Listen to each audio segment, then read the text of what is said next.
நமது ஜெபம் டிவியில் உயிருள்ள கிறிஸ்துவை வெளிப்படுத்துதல். இந்த இடத்தில் சொல்கிற காரியத்தை புரிந்து கொள்ளுங்க. இயேசு கிறிஸ்துவானவர் பிதாவினுடைய அருகாமையிலுக்கு போகும் பொழுதே இயேசு கிறிஸ்துவின் மீது இருந்ததான் அந்த ஆஸ்தியை நம் மீது பகிர்ந்துதான் அவர் பரலோகத்துக்கு போயிருக்கிறார். Christ Generation Ministries presents Revealing the Living Christ every Saturday at 8 p.m. Don't miss it on Jebam TV. ഞങ്ങളുടെ എല്ലാ ടി വി പ്രേക്ഷകർക്കും ക്രിസ്തുയേശുവിൻ്റെ നാമത്തിലുള്ള സ്നേഹവന്ദനത്തെ അറിയിക്കുന്നു. எங்களுடைய எல்லா டிவி நேயர்களுக்கும் கர்த்தராக இயேசு கிறிஸ்துவின் நாமத்திലുള്ള அன்பின் வாழ்த்துக்களை தெரிவிப்படுத்திக் கொள்கிறோம். ആ ക്രിസ്തുവിൻ്റെ ജീവനാൽ അധികമായി നിങ്ങൾ വളർച്ച പ്രാപിക്കുന്നതിൽ ഞങ്ങൾ ഒത്തിരി സന്തോഷിക്കുന്നു. அந்த கிறிஸ்துவனுடைய ஜீவனினாலே நீங்கள் அதிகமாக வளர்ச்சியை பெற்றுக்கொள்வதனால் எங்களுக்கு மிக சந்தோஷம். പിതാവിൻ്റെ സകല സമ്പൂർണ്ണതയും നിറഞ്ഞു നിൽക്കുന്ന ക്രിസ്തുവിനെയാണ് നിങ്ങളുടെ ഉള്ളിൽ പിതാവാക്കി വെച്ചിരിക്കുന്നത്. பிதாவினுடைய சகல பரிபூர்ணமும் நிறைந்திருக்கிற கிறிஸ்துவை தான் பிதாவானவர் உங்களுடைய உள்ளத்தில் ஆக்கி வைத்திருக்கிறார். ഹല്ലേലൂയ. ஹல்லேலூயா. മത്തായിയുടെ സുവിശേഷം 25-ാം അധ്യായത്തിനകത്ത് மத்தேயு எழுதின சுவிசேஷம் 25வது அதிகாரத்தில் സ്വർഗരാജ്യത്തെക്കുറിച്ചുള്ള ചില ഉപമകൾ യേശു പറഞ്ഞു തുടങ്ങി നമുക്ക് കാണാൻ. பரலோக ராஜ்யத்தை குறித்ததான சில உவமைகள் இயேசுவானவர் சொல்கிறதை நம்ம பார்க்கிறோம். ആ മത്തായിയുടെ സുവിശേഷം 25-ാം അധ്യായം 14-ാം വാക്യം നമ്മൾ വായിക്കുമ്പോൾ மத்தேயு எழுதின சுவிசேஷம் 25வது அதிகாரம் அதனுடைய 14வது வசனம் நாம் வாசிக்கும் பொழுது അവിടെ നമുക്ക് വചനത്തിനകത്ത് കാണുവാൻ സാധിക്കും. அங்கே வார்த்தையில் விதமாக பார்க்கிறோம். For the kingdom of heaven, സ്വർഗരാജ്യം എന്ന് പറയുന്നത് ഒരു മനുഷ്യൻ പരദേശത്തേക്ക് പോകുമ്പോൾ ദാസന്മാരെ വിളിച്ച് തൻ്റെ സമ്പത്ത് അവരെ ഏൽപ്പിച്ചു. ஆமென். பரலோக ராஜ்யம் புரதேசத்துக்கு பிரயாணம் போகிற ஒரு மனுஷன் தன் ஊழியக்காரை அழைத்து தன் ஆஸ்திகளை அவர்கள் வசமாக ஒப்பு கொடுத்தது போல் இருக்கிறது என்று சொல்லி பார்க்கிறோம். അപ്പൊ സ്വർഗരാജ്യം എന്ന് പറയുന്നത് യേശുവോട് ഉപമയായിട്ട് പറയുക, ഒരു വ്യക്തി, ഒരു മനുഷ്യൻ പരദേശത്തേക്ക് പോകുമ്പോൾ തൻ്റെ ദാസന്മാരെ അടുക്കൽ വിളിച്ച് തൻ്റെ സമ്പത്ത് അവരെ ഏൽപ്പിക്കുന്നതാണ്. அப்போ பரலோக ராஜ்யம் என்றது என்னவென்று சொல்லி இயேசுவானவர் இந்த இடத்தில் சொல்கிறார். ஒரு மனுஷன் அவன் புரதேசத்துக்கு போகும்போது தன்னுடைய ஊழியக்காரர்களை அழைத்து தம்முடைய ஆஸ்தியை அவர்களுக்கு பங்கிட்டு கொடுத்ததுக்கு ஒப்பாக இருக்கிறது என்று சொல்லி வசனம் சொல்கிறது. പക്ഷെ യേശു ഈ ഉപമ പറയുന്നത് ഇത് യഥാർത്ഥത്തിൽ സ്വർഗരാജ്യത്തെക്കുറിച്ചും നമ്മളെക്കുറിച്ചും തന്നെയാണ്. ஆனால் இயேசுவானவர் இந்த இடத்தில் இந்த ஊமை சொல்வது மெய்யாகவே பரலோக ராஜ்யத்தை குறிச்சும் நம்மை குறிச்சும் தான். ഹല്ലേലൂയ. യേശു ഇത് പറയുന്നത് യേശു ക്രിസ്തുവിനെ നമ്മളെക്കുറിച്ചും ഇത് പറയുന്നത്. இயேசுவானவர் இது சொல்வது இயேசு கிறிஸ்துவையும் நம்மையும் குறித்துதான். ഒരു വ്യക്തി, ഒരു മനുഷ്യൻ പരദേശത്തേക്ക് പോകുമ്പോൾ ദാസന്മാരെ വിളിച്ച് തൻ്റെ സമ്പത്ത്, അവൻ്റെ ഇസ് ഓൺ പ്രോപ്പർട്ടി, അവൻ്റെ സ്വന്തം പ്രോപ്പർട്ടി അവർക്ക് പകുത്തു കൊടുത്തു, അവരെ ഏൽപ്പിച്ചു. ஆமென். ஒரு மனுஷன் புரதேசத்துக்கு போகும் பொழுது தன்னுடைய ஆஸ்தியை எடுத்து தன்னுடைய ஊழியர்களுக்கு அவர்களுக்கு அதை ஒப்பு கொடுக்கிறதை நாம் பார்க்கிறோம். ഹല്ലേലൂയ. ഇത് യേശു ക്രിസ്തുവിനെ നമ്മളെ കുറിച്ച് തന്നെയാ പറയുന്നത്. ഇത് യേശു ക്രിസ്തുവയും നമ്മയും കുറിച്ച് താൻ சொல்கிறது. യേശു പറഞ്ഞു, ഞാൻ പിതാവിന്റെ അരികിലേക്ക് പോകുന്നത് നല്ലത്. യേശുവാനവർ சொல்கிறார், நான் பிதாவினுடைய அருகாமைக்கு போவது நலம். ഞാൻ പിതാവിന്റെ അരികിലേക്ക് പോകുന്നില്ലെങ്കിൽ കാര്യസ്ഥൻ നിങ്ങളുടെ അരികിലേക്ക് വരത്തില്ല. நான் பிதாவினுடைய அருகாமையில் போகாவிட்டால் தேற்றரவாளன் உங்களுடைய அருகாமையில் வருவதில்லை. ഹല്ലേലൂയ. യേശു കർത്താവ് പിതാവിന്റെ അരികിലേക്ക് പോയത് കൊണ്ടാണ് യേശു ക്രിസ്തുവിന്റെ സമ്പത്തായ പരിശുദ്ധാത്മാവ് നമ്മുടെ അരികിലേക്ക് ഇറങ്ങി വന്നത്. യേശുവാനவர் பிதாவினுடைய அருகாமையில் போனதனாலதான் இயேசு கிறிஸ்துவினுடைய பொக்கிஷமாய் இருந்து அவருடைய சொத்தாக இருந்த பரிசுத்த ஆவியானவர் நமக்கு வரப்பட்டது. ഹല്ലേലൂയ. യേശു ക്രിസ്തു പിതാവിന്റെ അരികിൽ പോയപ്പോൾ തന്നെ യേശു ക്രിസ്തുവിന്റെ ആ സമ്പത്ത്, യേശു ക്രിസ്തുവിൽ ഉള്ളതിനെ നമ്മുടെ മേൽ പകർന്നു തന്നിട്ടാ പോയത്. ஆமென். இந்த இடத்தில் சொல்கிற காரியத்தை புரிந்து கொள்ளுங்க. இயேசு கிறிஸ்துவானவர் பிதாவினுடைய அருகாமையிலுக்கு போகும் பொழுதே இயேசு கிறிஸ்துவின் மீது இருந்ததான் அந்த ஆஸ்தியை நம் மீது பகிர்ந்துதான் அவர் பரலோகத்துக்கு போயிருக்கிறார். എത്ര പേർക്ക് മനസ്സിലാകുന്നു നമ്മൾ ശൂന്യതയുള്ളവരല്ല, നമ്മൾ ശൂന്യരല്ല, ഒന്നുമില്ലാത്തവരല്ല. യേശു തൻ്റെ സമ്പത്ത് നമുക്ക് നൽകിയിട്ടാണ് യേശു പോയിരിക്കുന്നത്. ஆமென். இந்த இரவில் எத்தனை பேர் புரிந்து கொள்றீங்க? நாம் வெறுமையானவர்கள் அல்ல, நாம் ஒன்றுமில்லாதவர்கள் அல்ல. இயேசுவானவர் தம்முடைய ஆஸ்தியை நமக்காக தந்துவிட்டு தான் போயிருக்கிறார். ആമേൻ. യേശു ക്രിസ്തുവിൽ എന്തുണ്ടോ, യേശു ക്രിസ്തുവിൽ എന്തായിരുന്നോ, യേശു ക്രിസ്തുവിൻ്റെ സമ്പത്ത്, ഹിസ് ഓൺ പ്രോപ്പർട്ടി, തൻ്റെ സ്വന്തം പ്രോപ്പർട്ടി നമുക്ക് വീതിച്ച് തന്നിട്ട് യേശു പോയിരിക്കുന്നത്. ஆமென். இயேசு கிறிஸ்துவுக்குள் எது இருந்ததோ, அன்பானவர்களே, இயேசு கிறிஸ்துவுக்கு சொந்தமானது எதுவோ, எதுவே அவருடைய சொந்த ஆஸ்தியாக இருந்ததோ അതുവേ നമുക്ക് പങ്കിട്ട് തന്നുതാൻ പോയിരിக்கிறார். ഈ വേർഡ് ഇന്ന് നിങ്ങൾക്ക് മനസ്സിലായാൽ ഒരിക്കലും നിങ്ങൾ ഒന്നുമില്ലാത്തവരാണ് എന്ന് പറയത്തില്ല, ശൂന്യരാണെന്ന് പറയത്തില്ല, കഴിവില്ലാത്തവരാണെന്ന് പറയത്തില്ല. നിങ്ങളുടെ ഉള്ളിൽ എന്തോ യേശു പകർന്നു തന്നിട്ടുണ്ടെന്ന തിരിച്ചറിവ് നിങ്ങളുടെ ലൈഫിനെ വേറൊരു ഡയമെൻഷനിലേക്ക് തുറക്കുവാൻ തുടങ്ങും. ஆமென். அன்பானவர்களே, இந்த வார்த்தையினுடைய சத்தியத்தை நீங்க இந்த நாளில் புரிந்து கொள்கிறீர்கள் என்று சொன்னால், ஒருபோதும் நான் வெறுமையானவன், நான் ஒன்றுமில்லாதவன் என்று இனி நீங்க சொல்ல மாட்டீங்க. மெய்யாகவே இந்த சத்தியத்தை நீங்க புரிந்து கொண்டால் உங்களுடைய வாழ்க்கை வேறொரு டைமென்ஷனுக்கு நேராக திறக்கப்படும். ഓ, ഞാൻ നിങ്ങളെ നോക്കി അതുകൊണ്ട് പ്രവചനാത്മാവിൽ ഡിക്ലെയർ ചെയ്യുക, നിങ്ങൾ ശൂന്യരല്ല. യേശു ക്രിസ്തുവിനെ നിങ്ങൾ സ്വീകരിച്ചിട്ടുണ്ടോ? യേശു ക്രിസ്തുവിനോട് ചേർന്നാണോ നിങ്ങൾ നിൽക്കുന്നത്? യേശുവിൽ എന്തുണ്ടോ അത് തന്നെ നിങ്ങൾക്ക് പകർന്നു ലഭിച്ചിട്ടുണ്ട്. ஆமென். இன்னைக்கு தீர்க்கதரிசன ஆவியினால் நான் உங்களை பார்த்து சொல்கிறேன், நீங்கள் ஒருபோதும் வெறுமையானவர்கள் அல்ல. இயேசு கிறிஸ்துவின் மீது எது இருந்ததோ அது மெய்யாகவே உங்கள் மேல் பகிரப்பட்டிருக்கிறது. ഹല്ലേലൂയ. എന്താ യേശു ക്രിസ്തുവിനുള്ളത്? വചനം പറയുന്നു, പിതാവിന്റെ സകല സമ്പൂർണ്ണതയുമാണ് യേശു ക്രിസ്തുവിനുള്ളത്. ஆமென். எது இயேசு கிறிஸ்துவுக்குள் இருந்தது? வார்த்தை சொல்கிறது, பிதாவினுடைய சகல பரிபூர்ணமும் தான் அவருக்குள் இருந்தது என்று. യേശുവിനെ ഭൂമിയിൽ നടത്തിയത് പരിശുദ്ധാത്മാവിനാലും ശക്തിയാലുമാണ് നടത്തിയത്. இயேசு கிறிஸ்துவை இந்த பூமியிலே அவர் நடத்தினது பரிசுத்த ஆவியினாலும் வல்லமையினாலே தான் நடத்தினார். അപ്പോൾ യേശു ക്രിസ്തുവിൽ ഉള്ള ആ നിറവിനെയാണ് യേശു നമ്മുടെ മേൽ കൈമാറി തന്നിരിക്കുന്നത്. இயேசு கிறிஸ்துவுக்குள் இருந்த அதே நிறைவை தான் அவர் நம்மீது கைமாறி പകർന്നു തന്നിരിക്കുകയാണ്. ഓ, നിങ്ങൾ പരിശുദ്ധാത്മാവിൽ നിറഞ്ഞവരാണെങ്കിൽ, പരിശുദ്ധാത്മാവിനാൽ നിറയപ്പെട്ടവരാണെങ്കിൽ അതിന്റെ അർത്ഥം ക്രിസ്തുവേശുവിലുള്ള പ്രോപ്പർട്ടി നിങ്ങളുടെ കാര്യത്തിലേക്ക് കൈമാറ്റപ്പെട്ടു കഴിഞ്ഞു എന്നാണ്. ஆமென். நீங்கள் இயேசு கிறிஸ்துவினால் நிரப்பப்பட்டவர்களா? பரிசுத்த ஆவியினுடைய நிறைவு உங்கள் மேல் இருக்கிறதா? அப்படின்னு சொன்னால் அதுக்கு என்ன அர்த்தம் தெரியுமா? இயேசு கிறிஸ்துவுக்கு இருந்த அதே நன்மைகள், இயேசு கிறிஸ்துவுக்கு இருந்த அதே ஆஸ்தி அவர் அது உங்கள் மேல் பகிர்ந்திருக்கிறார் என்று சொல்லிதான். യോഹന്നാൻ സുവിശേഷം 16-ാം അധ്യായം 14-ാമത്തെ വാക്യം അത് തന്നെയാണ് പറയുന്നത്. യോഹന്നാൻ എഴുതിയ സുവിശേഷം 16-ാவது அதிகாரம் 14-வது വചനം അതുതാൻ சொல்கிறது. വചനം പറയുന്നു, അവൻ എനിക്കുള്ളതിൽ എടുത്തു നിങ്ങൾക്ക് അറിയിച്ചു തരുന്നത് കൊണ്ട് എന്നെ മഹത്വപ്പെടുത്തും. ஆமென். அவர் எனக்குள்ளதில் இருந்து எடுத்து உங்களுக்கு அறிவிப்பதினாலே என்னை மகிமைப்படுத்துவார். പരിശുദ്ധാത്മാവിന്റെ ഡ്യൂട്ടി ഇതാ, ക്രിസ്തുവിൽ എന്താണോ ഉള്ളത് അതെടുത്തു നിങ്ങൾക്ക് നൽകുന്നതാണ് പരിശുദ്ധാത്മാവിന്റെ ഡ്യൂട്ടി. அப்போ பரிசுத்த ஆவியானவருடைய வேலை என்னவென்று கேட்டால், கிறிஸ்து இயேசுவுக்குள் எது இருக்கிறதோ அதை எடுத்து உங்களுக்கு அறிவிப்பதுதான் அவருடைய வேலை. ഹല്ലേലൂയ. ഓ, എത്ര പേർക്ക് ഇത് തിരിച്ചറിയാൻ കഴിയുന്നു? പരിശുദ്ധാത്മാവ് ക്രിസ്തുവിൽ ഉള്ളത് എടുത്ത് എനിക്ക് പകർന്നു തരുന്ന ആത്മാവാ. ஓ, எத்தனை பேருக்கு இந்த நாளில் புரிய வருகிறது? பரிசுத்த ஆவியானவர் கிறிஸ்துவுக்குள் இருக்கிறதை எடுத்து எனக்கு புரிய வைக்கிற ஆவியானவர். ഹല്ലേലൂയ. യേശു കർത്താവ് പിതാവിന്റെ അരികിലേക്ക് പോയപ്പോൾ തന്റെ ആത്മാവിനെ നമ്മുടെ മേൽ പകർന്നിട്ട് ക്രിസ്തുവിൽ ഉള്ളതിനെ നമ്മുടെ മേൽ കൈമാറ്റി തരിക ചെയ്യുന്നത്. இயேசுவானவர் பிதாவினுடைய அருகாமையில் போன போது தனக்குள் இருந்த ஆவியானவரை நம் மீது பகர்ந்து அவருக்குள் இருந்ததை நம் மீது கைமாறிதான் அவர் போயிருக்கிறார். ഓക്കെ, ഇവിടെ പറയുന്ന വചനം കേട്ടോ, മനുഷ്യൻ പരദേശത്തേക്ക് പോകുമ്പോൾ തൻ്റെ ദാസന്മാരെ വിളിച്ച് തൻ്റെ സമ്പത്ത് അവരെ ഏൽപ്പിക്കുന്നു. ஆமென். இங்க கவனிங்க, இந்த உண்மையிலே பார்க்கிறோம், அந்த மனுஷன் புரதேசத்துக்கு போகும்பொழுது தன்னுடைய ஊழியக்காரர்களை அழைத்து தம்முடைய ஆஸ்தியை அவர்களுக்கு ஒப்பு கொடுக்கிறார்.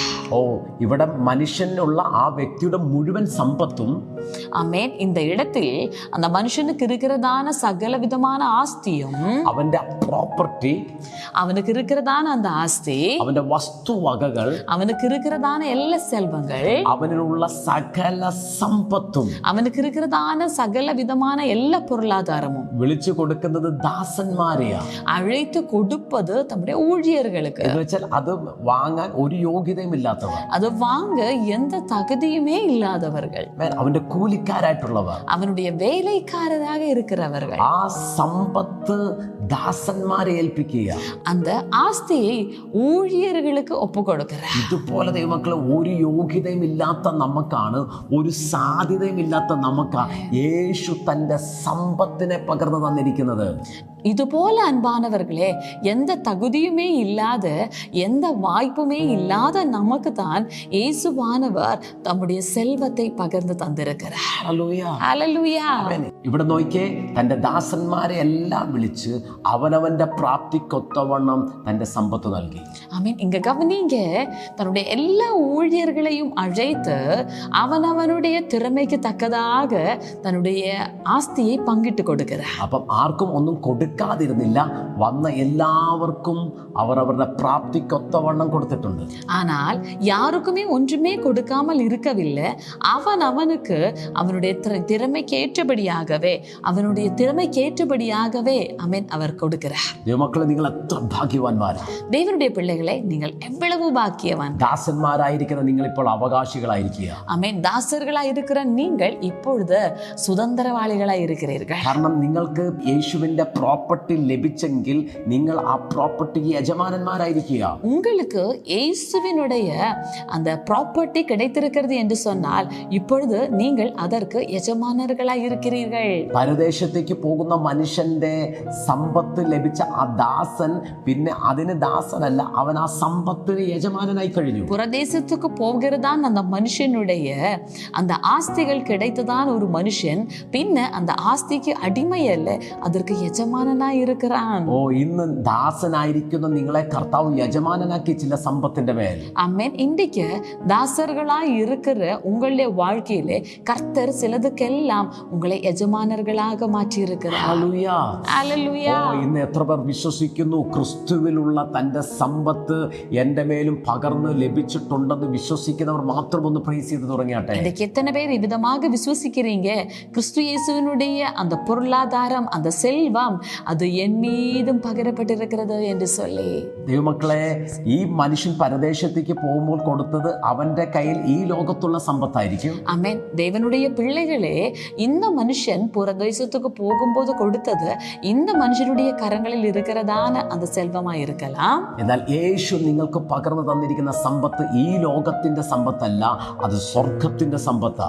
ஆனால் இயேசுவானவர் போகும்போது நமக்கு தந்திருக்கிறதான அந்த செல்வம் என்று சொல்வது அது பரலோகத்தினுடைய செல்வமாய் இருக்கிறது. കാരണം പിതാവിന്റെ സകല സമ്പൂർണതയുമാണ് യേശു ക്രിസ്തുവിൽ ദേഹരൂപമായി വസിക്കുന്നത്. ஏனென்றால் பிதாவினுடைய சகல பரிபூர்ணமும் தான் இயேசு ஆனவருக்குள் சரீர சாயலாய் வாசம் பண்ணுவது. യേശുവിന്റെ പ്രോപ്പർട്ടി എന്ന് പറയുന്നത് അത് ഹെവൻലി പ്രോപ്പർട്ടിയാണ്. இயேசு கிறிஸ்துவினுடைய செல்வம் என்று சொல்வது அது மெய்யாகவே பரலோகத்தினுடைய செல்வமாய் இருக்கிறது. യേശുവിന്റെ സമ്പത്ത് എന്ന് പറയുന്നത് ഹെവൻലി ഗ്ലോറിയാണ്. இயேசுவினுடைய ஆஸ்தி என்று சொல்வது அது பரலோகத்தினுடைய மகிமையாய் இருக்கிறது. യേശുവിന്റെ പ്രോപ്പർട്ടി എന്ന് പറയുന്നത് യാഹ്വേയുടെ സ്പിരിറ്റ് ആണ്. ஆமென். இயேசுவினுடைய செல்வம் என்று சொல்வது அது யாஹ்வே கர்த்தருடைய ஆவியாய் இருக்கிறார். ഹല്ലേലൂയ. ആ നിറവിനെയാണ് ദൈവമക്കളെ യേശു കർത്താവ് പൂർണ്ണ മനസ്സോടെ നിങ്ങളുടെ കരത്തിൽ പകർന്നു. அந்த நிறைவை தான் அன்பானவர்களே இயேசுவானவர் பூரண மனதோடு கூட உங்களுக்கு ஒப்புவித்து தந்திருக்கிறார். ഇതിനെ നിങ്ങൾ തിരിച്ചറിയാൻ തുടങ്ങിയാൽ, സ്വർഗീയമായ ഒരു പ്രോപ്പർട്ടി എൻ്റെ മേൽ പകരപ്പെട്ടിട്ടുണ്ടെന്ന് നിങ്ങൾ തിരിച്ചറിയാൻ തുടങ്ങിയാൽ ദൈവമക്കളെ, ഇനി നിങ്ങൾ കഷ്ടത പറഞ്ഞുകൊണ്ടിരിക്കത്തില്ല, നിങ്ങൾ കുറവ് പറഞ്ഞുകൊണ്ടിരിക്കത്തില്ല, നിങ്ങൾ എഴുന്നേറ്റ് പ്രകാശിക്കാൻ തുടങ്ങും. ஆமென். அன்பானவர்களே, உங்கள் மீதும் சிலதெல்லாம் பரலோகத்துக்குரியவைகள் பகிரப்பட்டிருக்கிறது என்று சொல்லி இந்த ஒரு அறிவு உங்களுக்கு வந்தால், ஆமென், இந்த ஒரு வெளிப்பாடு உங்களை வாழ்க்கையில வந்தால் இனி நீங்க குறைவே சொல்லி இருக்க மாட்டீங்க. நீங்கள் எழுந்து சிலதை செய்வீங்க. നിങ്ങളുടെ ആത്മകണ്ണുകളെ തുറന്നൊന്ന് കണ്ടാട്ടെ. യേശു കർത്താവ് നിങ്ങളുടെ മേൽ തന്ന തന്റെ പ്രോപ്പർട്ടിയെ നിങ്ങളൊന്ന് ആത്മാവിൽ കണ്ടാട്ടെ. ஆமென். உங்கள் ஆவிக்குரிய கண்களை திறந்து இயேசுவானவர் உங்களுக்கு தந்திருக்கிற அந்த பரலோக பொக்கிஷத்தை ஒன்று கண்டுபிடுங்க. യേശുവിൽ നിന്ന് നിങ്ങൾക്ക് ലഭിച്ച ആ ജീവനെ നിങ്ങളൊന്ന് തിരിച്ചറിഞ്ഞാട്ടെ. இயேசு கிறிஸ்துவில் நின்று நீங்க பெற்றிருக்கிற அந்த தெய்வீக ஜீவனை நீங்க புரிந்து கொள்ளுங்க. യേശു കർത്താവ് നിങ്ങൾക്ക് നൽകിയ ആ നിത്യ രക്ഷയെ നിങ്ങളൊന്ന് തിരിച്ചറിഞ്ഞാട്ടെ. இயேசு கிறிஸ்துவானவர் உங்களுக்கு தந்திருக்கிற அந்த நித்தியமான ரட்சிப்பை நீங்க புரிந்து கொள்ளுங்க. യേശു ക്രിസ്തുവിൽ നിന്ന് നിങ്ങൾക്ക് ലഭിച്ച ആ നിത്യ ജീവനെ നിങ്ങളൊന്ന് തിരിച്ചറിഞ്ഞാട്ടെ. இயேசு கிறிஸ்துவில் நின்று உங்களுக்கு வந்திருந்ததான அந்த நித்திய ஜீவனை நீங்க புரிந்து கொள்ளுங்க. യേശു കർത്താവ് നിങ്ങൾക്ക് നൽകിയ ആ പിതാവിന്റെ മഹത്വത്തെ നിങ്ങളൊന്ന് തിരിച്ചറിഞ്ഞാട്ടെ. இயேசு கிறிஸ்து வழியாக உங்களுக்கு வந்திருக்கிற பிதாவினுடைய மகிமையை நீங்க புரிந்து கொள்ளுங்க. യേശു ക്രിസ്തുവിൽ നിന്ന് നിങ്ങളുടെ മേൽ വന്ന ദൈവ ആത്മാവിനെ നിങ്ങളൊന്ന് തിരിച്ചറിഞ്ഞാട്ടെ. இயேசு கிறிஸ்து வழியாக உங்களுக்கு வந்திருக்கிற தேவ ஆவியானவரை நீங்க புரிந்து கொள்ளுங்க. നിങ്ങൾ എത്രത്തോളം സ്വർഗീയ സമ്പത്തിനാൽ അനുഗ്രഹിക്കപ്പെട്ടവരാണ്. நீங்கள் எவ்வளவுக்கு அதிகமாக பரலோக செல்வத்தினால் ഈ ஆசீர்வதிக்கப்பட்டவர்கள். ലോകത്തിന് ആർക്കും തരാൻ കഴിയാത്ത നിത്യ രക്ഷയല്ലേ യേശു കർത്താവ് നിങ്ങൾക്ക് നൽകിയിട്ട് പോയി. இந்த உலகத்தில் யாருக்கும் கொடுக்க முடியாததான நித்திய ரட்சிப்பு தானே ஆமென் இயேசுவானவர் உங்களுக்கு தந்து விட்டு போயிருக்கிறார். ഈ ലോകത്തിലെ സമ്പത്തിനോ സമൃദ്ധിക്കോ പ്രൗഢിക്കോ തരാൻ കഴിയാത്ത നിത്യ ജീവനെയല്ലേ യേശു കർത്താവ് നിങ്ങൾക്ക് നൽകിയിട്ട് പോയിരിക്കുന്നത്. இந்த உலகத்தில் இருக்கிறதான பொருளாதாரத்துக்கோ செல்வத்துக்கோ தர முடியாததான ஆசீர்வாதம் தானே இயேசுவானவர் உங்களுக்கு தந்து விட்டு போயிருக்கிறார். നിങ്ങൾ നിങ്ങളുടെ ആത്മകണ്ണുകളൊന്ന് തുറന്ന് തിരിച്ചറിഞ്ഞിട്ടെ. സ്വർഗത്തിൽ നിന്ന് മാത്രം ലഭിക്കുന്ന ഈ ലോകത്തിൽ ആർക്കും തരാൻ കഴിയാത്ത എത്രയോ വലിയ സമ്പത്താണ് എൻ്റെ യേശു എനിക്ക് നൽകിയിരിക്കുന്നത്. உங்களுடைய ஆவிக்குரிய கண்களினால் நீங்கள் புரிந்து கொள்ளுங்க, இந்த உலகத்தில் யாருக்கும் தர முடியாத இயேசு கிறிஸ்துவினால் மட்டும் தரக்கூடியதான பரலோக நன்மைகளை தான் அவர் என்னுடைய வாழ்க்கையிலே தந்திருக்கிறார் என்று சொல்லி ആ യേശുവിനെ നിങ്ങളൊന്ന് ഉയർത്തി തുടങ്ങിയാട്ടെ. அந்த இயேசு கிறிஸ்துவை உயர்த்த ஆரம்பிங்க. ആ യേശു നിങ്ങൾ അനാഥരായി വിട്ടിട്ടില്ല. அந்த இயேசுவானவர் உங்களை ஒருபோதும் அநாதர்களாக விடவில்லை. ആ യേശു നിങ്ങളെ ശൂന്യരായി വിട്ടിട്ടില്ല. அந்த இயேசுவானவர் உங்களை வெறுமையாக விடவில்லை. ആ യേശു നിങ്ങളെ ഒന്നുമില്ലാത്തവരായിട്ട് വിട്ടിട്ടല്ല പോയിരിക്കുന്നത്. இயேசுவானவர் உங்களை ஒன்றுமே இல்லாதவர்களாக விட்டுவிட்டல்ல போயிருக்கிறது. ഭൂമിയിൽ ആർക്കും തരാൻ കഴിയാത്ത സ്വർഗീയ നിറവിനെ നിങ്ങൾക്ക് നൽകിയിട്ടാ പോയിരിക്കുന്നത്. பூமியில் யாருக்குமே கொடுக்க முடியாததான பரலோக நிறைவை தந்துதான் அவர் போயிருக்கிறார். ഹല്ലേലൂയ. ஹல்லேலூயா. യേശു എത്ര ശ്രേഷ്ഠനാ ദൈവമക്കളെ. இயேசு எவ்வளவு சிரேஷ்டமானவர். പറഞ്ഞേ, ക്രിസ്തുവിൽ ഉള്ളത് തന്നെ എനിക്കും പകർന്നു തന്നിരിക്കുന്നത്. சொல்லுங்க, கிறிஸ்துவுக்குள் இருப்பது தான் என் மீதும் பிதாவானவர் பகிர்ந்திருக்கிறார். ആമേൻ. എന്നാൽ ഇവിടെ വചനം പറയുന്നു, ഒരുവന് 5 താലന്ത്, ഒരുവന് 2, ഒരുവന് 1, ഇങ്ങനെ ഓരോരുത്തരുടെ അവനവന്റെ പ്രാപ്തി പോലെ കൊടുത്തു.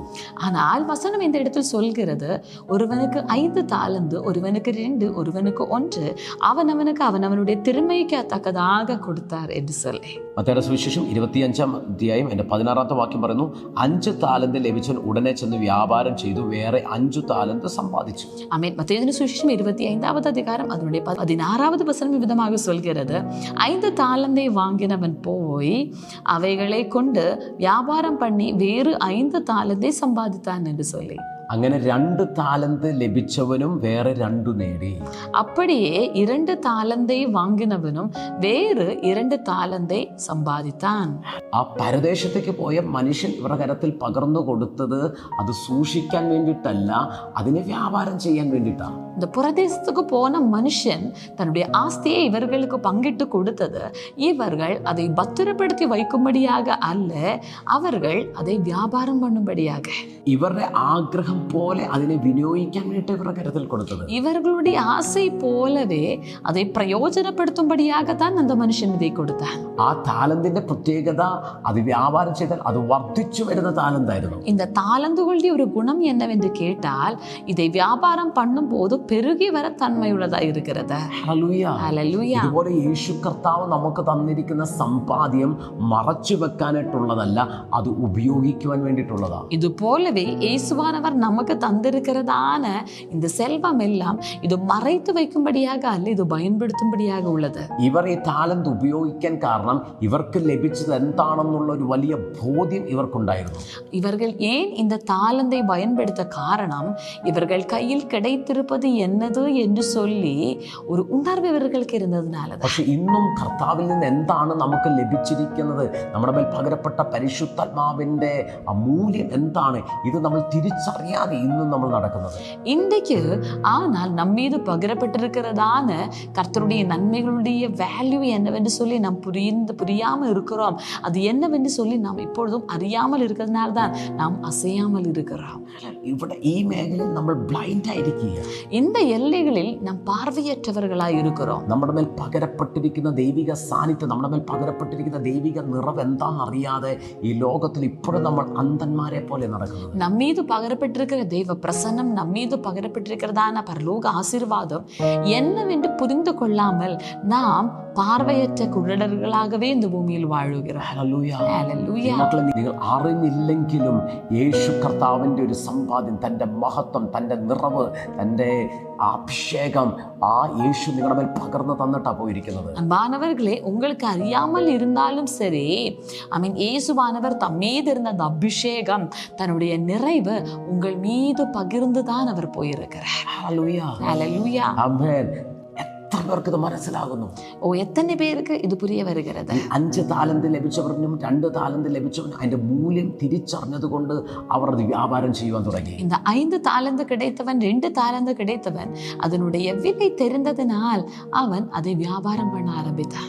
ഇന്ന് അതുപോലെ നിങ്ങൾ സ്റ്റെപ്പ് വെക്കാൻ തുടങ്ങിയ, இன்றைக்கு அது போல நீங்க சுவடெடுத்து வைக்க ஆரம்பித்தால், അതിനെ തിരിച്ചറിയാൻ തുടങ്ങിയ, அதை புரிந்து கொள்ள ஆரம்பித்தால், വചനം പറഞ്ഞു, ഗലാത്യ ലേഖനത്തിനകത്ത് പറഞ്ഞു, അവകാശ സകലത്തിലും യജമാനനെങ്കിലും ശിശു ആയിരിക്കുന്നിടത്തോളം കാലം ദാസനെക്കാട്ടിലും ഒട്ടും വിശേഷതയുള്ളവനല്ല.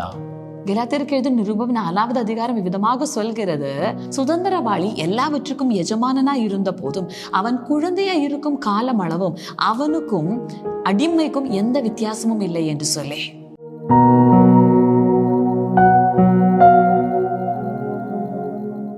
നമുക്ക് ഒരുമിച്ച് പ്രാർത്ഥിക്കാം. நாம் ஒருமித்து ஜெபிப்போம். നിങ്ങളുടെ പ്രാർത്ഥനാ വിഷയങ്ങൾ, നിങ്ങൾ എഴുതി വെച്ചിരിക്കുന്ന വിഷയങ്ങളെല്ലാം ഇപ്പോൾ മുമ്പിലോട്ട് കൊണ്ടുവരിക. உங்களுடைய ஜெப விண்ணப்பங்கள், நீங்கள் எழுதி வைத்திருக்கிற ஜெபங்கள் எல்லாம் இப்பொழுது முன்னாடி கொண்டு வாங்க. നിങ്ങൾ രോഗികളായിട്ടുള്ളവരാണെങ്കിൽ രോഗമുള്ള ഭാഗത്ത് കൈവച്ച് പ്രാർത്ഥിച്ചു. நீங்கள் பலவீனர்கள் என்று சொன்னால் பலவீனம் இருக்கிற இடத்தில் உங்களுடைய கைகளை வைத்துக் கொள்ளுங்க. കർത്താവ് ഇപ്പോൾ നിങ്ങളുടെ ജീവിതത്തിൽ അത്ഭുതം ചെയ്യാൻ പോകും. கர்த்தர் இப்பொழுது உங்களுடைய வாழ்க்கையில் அற்புதம் செய்ய போகிறார். നമുക്ക് ഒരുമിച്ച് ഇപ്പോൾ പ്രാർത്ഥിക്കാം. இப்பொழுது நாம் ஒருமித்து ஜெபிக்கலாம். പിതാവേ, ഞങ്ങൾ ഒരുമിച്ച് പ്രാർത്ഥിക്കുന്നു. യേശു ക്രിസ്തുവിൻ്റെ നാമത്തിൽ ഇവർ ഓരോ വിഷയത്തിന്മേലും അത്ഭുതങ്ങൾ നടക്കട്ടെ. യേശുവിൻ്റെ സമ്പത്തിന് ഇവർ അനുഭവിക്കുന്നവരായി മാറട്ടെ. യേശുവിൻ്റെ നിറവിനാൽ ഇവർ നിറയുന്നവരായി മാറട്ടപ്പാ. பிதாவே, நாங்கள் ஒவ்வொருவர்களுக்காகவும் ஜெபிக்கிறோம்.